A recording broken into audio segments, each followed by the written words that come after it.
الله أكبر الله أكبر الله. السلام عليكم ورحمة الله وبركاته.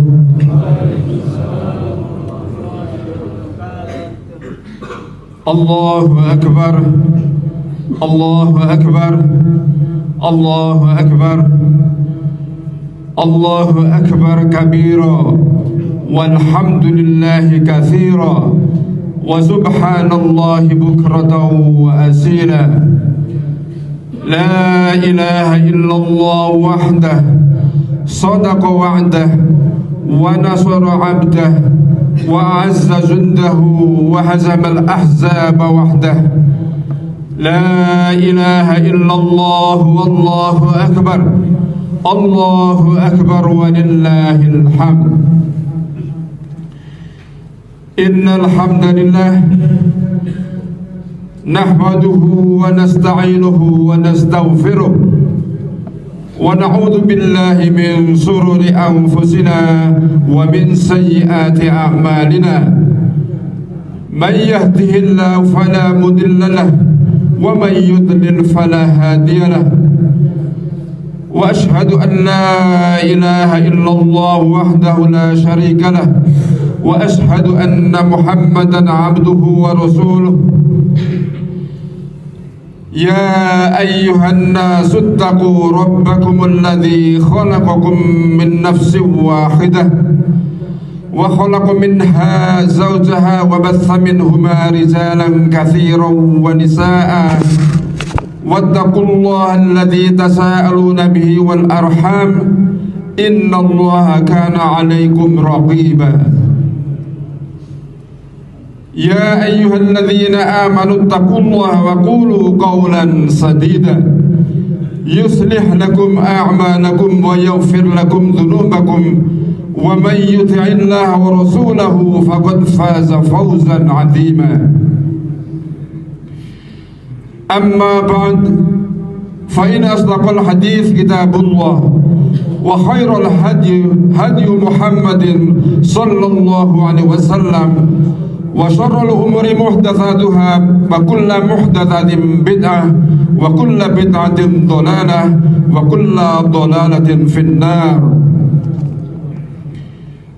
الله أكبر الله أكبر الله أكبر الله أكبر ولله الحمد.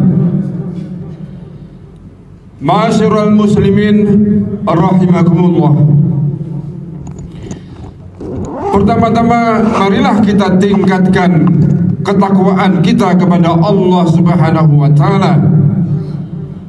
Allah berfirman, "Inna akramakum 'indallahi atqakum." Sesungguhnya orang yang paling mulia di antara kamu di sisi Allah ialah orang yang paling bertakwa di antara kamu. Quran surat Al-Hujurat ayat 13. Segala puji hanya milik Allah Subhanahu wa taala yang telah memberikan nikmat iman dan Islam, kesehatan serta kesempatan sehingga kita semuanya masih dapat dipertemukan dengan hari raya yang mulia ini, yaitu hari raya Idul Adha. Salawat dan salam semoga selalu tercurah kepada Nabi besar Muhammad sallallahu alaihi wasallam, kepada keluarga beliau, para sahabat dan seluruh umatnya yang senantiasa mengikuti sunnah beliau hingga akhir zaman. Ma'asyiral muslimin rahimakumullah. Idul Adha adalah hari raya besar dalam Islam yang memiliki makna utama tentang ketaatan, pengorbanan dan keikhlasan kepada Allah Azza wa Jalla, di mana pada hari raya ini dan 3 hari sesudahnya, yaitu tanggal 11, 12 dan 13 Zulhijjah, kita sebut sebagai hari tasyrik. Kita semua diserukan untuk memotong hewan kurban yang merupakan bentuk ketundukan dan kepasrahan kita kepada Allah Azza wa Jalla. Allah Subhanahu wa taala berfirman, "Fasholli li rabbika wanhar." Maka dirikanlah solat karena Tuhanmu dan berkorbanlah. Quran surat Al-Kautsar ayat 2. Menurut Imam Syafi'i, ibadah kurban hukumnya adalah sunnah muakkadah, yaitu sunnah yang sangat dianjurkan atau ditekankan bagi orang yang mampu. Namun terdapat satu riwayat yang berisi peringatan keras bagi orang-orang yang mampu namun enggan berkorban. Sahabat Abu Hurairah radhiyallahu anhu meriwayatkan dalam sebuah hadis, "Man wada sa'atan falam yudhi fala yaqrabanna musallana." Barang siapa yang memiliki kelapangan dan kemampuan akan tetapi tidak berkorban, maka janganlah ia mendekati tempat sholat kami. Oleh karena itu, sudah sepantasnya kita sebagai orang yang beriman memenuhi panggilan untuk berkorban ini. Ma'asyiral muslimin rahimakumullah, berkorban adalah sebagai bentuk kepatuhan dan kepasrahan kita kepada Allah Subhanahu wa taala, serta sebagai upaya untuk mendekatkan diri atau bertakarub kepada Allah Subhanahu wa taala. Terdapat beberapa hikmah yang akan membawa kemaslahatan bagi umat manusia. Beberapa hikmah yang bisa kita petik dari ibadah kurban ini adalah: yang pertama, untuk meneladani kesabaran Nabi Ibrahim dan Nabi Ismail alaihissalam dalam menerima cobaan dan ujian. Sebagaimana diceritakan dalam Al-Quran bahwa Nabi Ibrahim alaihissalam belum dikaruniai seorang anak sampai usianya lanjut, sehingga beliau sangat mendambakan kelahiran seorang anak yang kelak akan menjadi penerusnya. Nabi Ibrahim berdoa kepada Allah Subhanahu wa taala sebagaimana firman-Nya dalam Al-Qur'an, "Rabbi habli minas sholihin." Ya Tuhanku, anugerahkanlah kepadaku seorang anak yang termasuk orang yang saleh. Quran surat As-Saffat ayat 100. Setelah sekian lama, pada akhirnya Allah Subhanahu wa taala menjawab dan mengabulkan doa beliau. Akan tetapi setelah beliau memperoleh seorang putra, dan ketika itu putranya sampai umur remaja, Allah Subhanahu wa taala memintanya kembali untuk dijadikan kurban sebagai persembahan melalui sebuah mimpi. Ini sungguh ujian yang berat bagi seorang ayah. Secara manusiawi, perintah tersebut tentu sangatlah sulit untuk dipenuhi. Namun Nabi Ibrahim tidaklah demikian. Perintah tersebut diterimanya dengan penuh ketaatan dan kepasrahan. Kemudian Nabi Ibrahim sebelum melaksanakan mimpinya itu, beliau berbicara kepada anaknya Nabi Ismail. Allah Subhanahu wa taala berfirman dalam Al-Qur'an, "Falamma balagha ma'ahu as-sa'ya qala ya bunayya inni ara fil manami anni azbahuka fanzur madza tara." Qala ya abati af'al ma tu'mar satajiduni insyaallah minas sabirin. Maka tatkala anak itu sampai pada usia sanggup berusaha bersama Ibrahim, ia berkata, "Hai anakku, sesungguhnya aku melihat dalam mimpi bahwa aku menyembelihmu. Maka fikirkanlah apa pendapatmu." Maka Ismail menjawab, "Wahai ayahku, kerjakanlah apa yang diperintahkan kepadamu. Insya Allah engkau akan mendapatiku termasuk orang-orang yang sabar." Quran surat As-Saffat ayat 102. Sungguh ini sangat mengagumkan seorang ayah yang sanggup menjalankan perintah untuk mengorbankan anak satu-satunya yang sudah didambakan kelahirannya sekian lama. Lebih mengagumkan lagi adalah sikap Ismail yang penuh keyakinan dan kesabaran, yang mendorong ayahnya untuk melaksanakan perintah tersebut tanpa keraguan sedikit pun. Ini merupakan ujian yang besar kepada mereka berdua. Maka tatkala mereka siap untuk melaksanakan perintah tersebut, Allah menggantinya dengan seekor domba yang besar. Firman Allah dalam surat As-Saffat ayat 103 hingga 107. Falamma aslama wa tallahu lil jabin wa nadainahu ayya Ibrahim qad saddaqta ar-ru'ya inna kadzalika najzil muhsinin inna hadza lahuwal bala'ul mubin wa fadainahu bidhibhin 'adzim. Tatkala keduanya telah berserah diri dan Ibrahim membaringkan anaknya atas pelipisnya, nyatalah kesabaran keduanya dan kami panggil dia, wahai Ibrahim, sungguh engkau telah membenarkan mimpi itu. Sungguh demikian itu kami memberi balasan kepada orang-orang yang berbuat baik. Sesungguhnya ini benar-benar suatu ujian yang nyata, dan kami tebus anak itu dengan seekor sembelihan yang besar. Quran surat As-Saffat ayat 103 hingga 107. Kepasrahan dan ketundukan Nabi Ibrahim dan Nabi Ismail alaihi wassalam dalam menerima dan menjalankan perintah Allah Subhanahu wa taala merupakan contoh terbaik yang patut menjadi keteladanan kita umat Islam. Firman Allah Subhanahu wa taala dalam surat An-Nahl ayat 120. Inna Ibrahim kana ummatan qanitan lillahi hanifa wa lam yakun minal musyrikin. Sesungguhnya Ibrahim adalah imam, sosok anutan yang patuh kepada Allah, hanif, lurus, dan bukan termasuk orang-orang yang musyrik.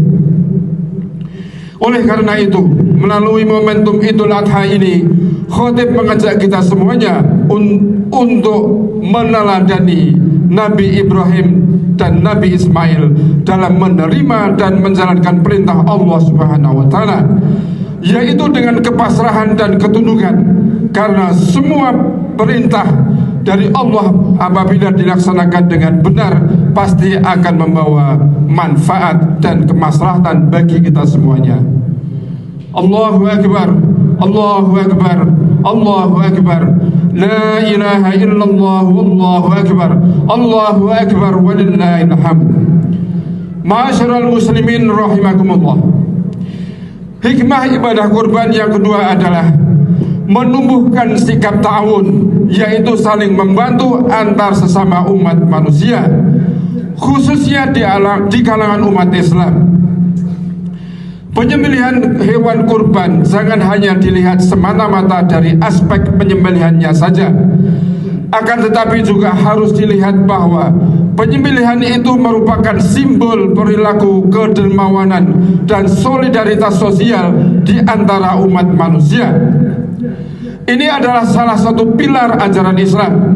Nabi SAW bersabda, perumpamaan orang-orang mukmin dalam hubungan cinta dan kasih sayang satu sama lain seperti satu jasad, yang apabila ada salah satu bagiannya sakit, maka seluruh tubuh itu akan merasakan sakit. Hadis riwayat Bukhari dan Muslim. Rasulullah SAW telah mencontohkan pentingnya solidaritas tersebut ketika beliau dan para sahabatnya berhijrah dari Makkah ke Madinah, di mana beliau berupaya untuk mempersatukan dan mempersaudarakan kaum muhajirin dan ansor. Orang-orang ansor bersedia memberikan sebagian, bahkan setengah dari hartanya yang mereka miliki kepada kaum muhajirin, yang ketika itu mereka hijrah dari Mekah tidak membawa apa-apa. Bahkan kaum Ansor cenderung lebih mementingkan keperluan kaum muhajirin daripada keperluan mereka sendiri. Sikap tersebut mendapat pujian dari Allah Subhanahu wa taala, seperti yang difirmankan dalam surat Al-Quran, surat Al-Hasr ayat 9. walladzina tabawwa'ud dar wal iman min qablihim yuhibbuna man hajara ilaihim wa la yajiduna fi sudurihim hajatan mimma utu wa yu'thiruna ala anfusihim walau kana bihim khasasah wa man yuqassuha nafsihi faulaika humul muflihun. Dan orang-orang yang telah menempati kota Madinah dan telah beriman, kaum Ansor, sebelum kedatangan mereka Muhajirin, mereka mencintai orang yang berhijrah kepada mereka, dan mereka tidak menaruh keinginan dalam hati mereka terhadap apa-apa yang diberikan kepada mereka, kaum Muhajirin. Dan mereka mengutamakan kaum Muhajirin atas diri mereka sendiri, sekalipun mereka memerlukan apa yang mereka berikan. Dan siapa yang dipelihara dari kekikiran dirinya, mereka itulah orang-orang yang beruntung. Quran surat Al-Hasyr ayat 9. Ini merupakan gambaran umat Islam periode pertama, para as-sabiqun al-awwalun, yang memiliki solidaritas dan kasih sayang yang amat tinggi. Sikap seperti inilah yang sangat kita butuhkan dalam kehidupan kita saat ini. Sabda Nabi sallallahu alaihi wasallam, "Wa man kana lahu fadlu zadin falya'ud bihi ala ma nala zadala." Rawahul Muslim. Barang siapa yang memiliki kelebihan bekal hidup, maka hendaklah ia memberikan pada orang yang tidak mempunyai bekal hidup. Hadis riwayat Muslim. Allahu Akbar, Allahu Akbar, Allahu Akbar. La ilaha illallah, wallahu akbar, Allahu akbar, walillahil hamd. Ma'asyiral muslimin rahimakumullah. Pesan ibadah kurban yang ketiga adalah menumbuhkan semangat berkorban, khususnya di kalangan kaum muslimin. Tanpa adanya pengorbanan, tidak mungkin dapat mencapai suatu keinginan, suatu cita-cita kita. Kemerdekaan negara Indonesia ini diperoleh tidak lain adalah merupakan hasil dari pengorbanan para pahlawan yang telah rela berkorban jiwa dan raganya dalam merebut kemerdekaan dari tangan penjajah. Oleh karena itu, kita saat ini menikmati kemerdekaan yang sudah sepantasnya menjaga dan merawat dengan baik kemerdekaan ini. Kita harus bersedia berkorban demi kepentingan negara kita. Tantangan dan ujian seberat apapun hendaknya tidak akan menggoyahkan semangat kita untuk berkorban demi jayanya negara kita yang kita cintai ini. Di atas pundak kita umat Islam di Indonesia terpikul dua tanggung jawab sekaligus, yaitu tanggung jawab keislaman, mas'uliyah Islamiyah, dan tanggung jawab kebangsaan, mas'uliyah wataniyah. Dua tanggung jawab yang tidak bisa dipisahkan satu sama lainnya. Dengan mengedepankan semangat pengorbanan sebagaimana dipetik dari hikmah kurban ini, insya Allah kita umat Islam akan mampu menjaga amanah tersebut. Amin ya rabbal alamin. A'udzu billahi minasyaitonir rajim. Ya ayyuhalladzina amanu udkhulu fis-silmi kaffah wa la tattabi'u khutuwatis syaitan innahu lakum aduwwun mubin. Barakallahu li wa lakum fil Qur'anil azim wa nafa'ani wa iyyakum bima fihi minal ayati wadh-dhikril hakim wa taqabbalallahu minna wa minkum tilawatahu innahu huwas sami'ul alim. Aqulu qawli hadha wa astaghfirullahal azim li wa lakum wa lisairil mursalin wal muslimat wal mu'minina wal mu'minat fastaghfiruh innahu huwal ghafurur rahim.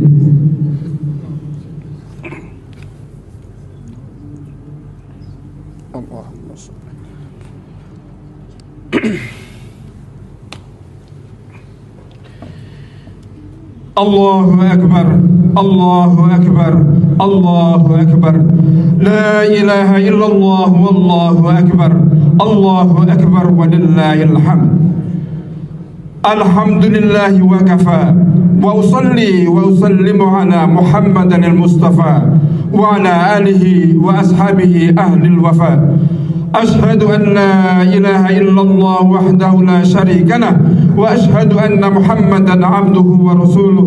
أما بعد، فيا أيها المسلمون، أوصيكم ونفسي بتقوى الله العلي العظيم، واعلموا أن الله أمركم بأمر عظيم، أمركم بالصلاة والسلام على نبيه الكريم، فقال: إن الله وملائكته يصلون على النبي يا أيها الذين آمنوا صلوا عليه وسلموا تسليما. اللهم صل على محمد وعلى آل محمد كما صليت على إبراهيم وعلى آل إبراهيم، وبارك على محمد وعلى آل محمد كما باركت على إبراهيم وعلى آل إبراهيم في العالمين إنك حميد مجيد. اللهم اغفر للمسلمين والمسلمات والمؤمنين والمؤمنات الأحياء منهم والأموات. اللهم نجي إخواننا المؤمنين المستضعفين في فلسطين وفي كل مكان. Ya Allah, selamatkanlah saudara-saudara kami kaum mukminin yang tertindas di Palestina dan di segala penjuru dunia. Allahumma ansur ikhwanana al-mujahidina fi sabilik ala a'daihim.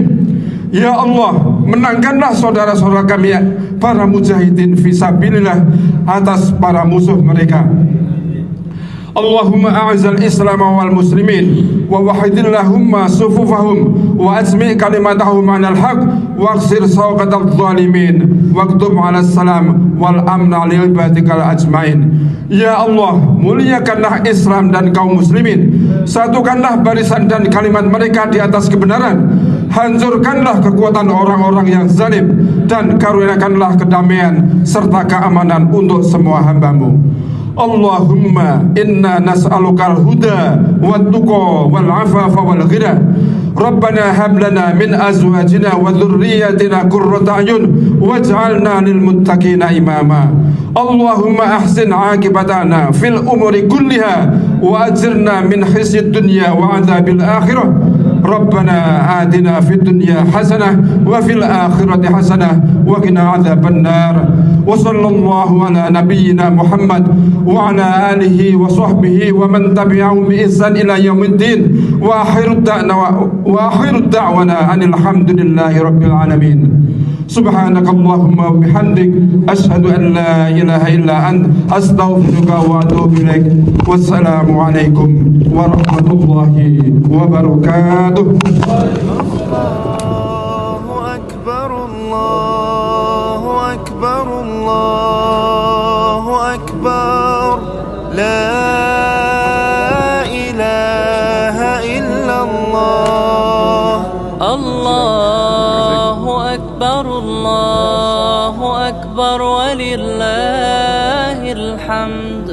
Allahu akbar kabira والحمد لله كثيرا وسبحان الله العظيم بكرة وأصيلا.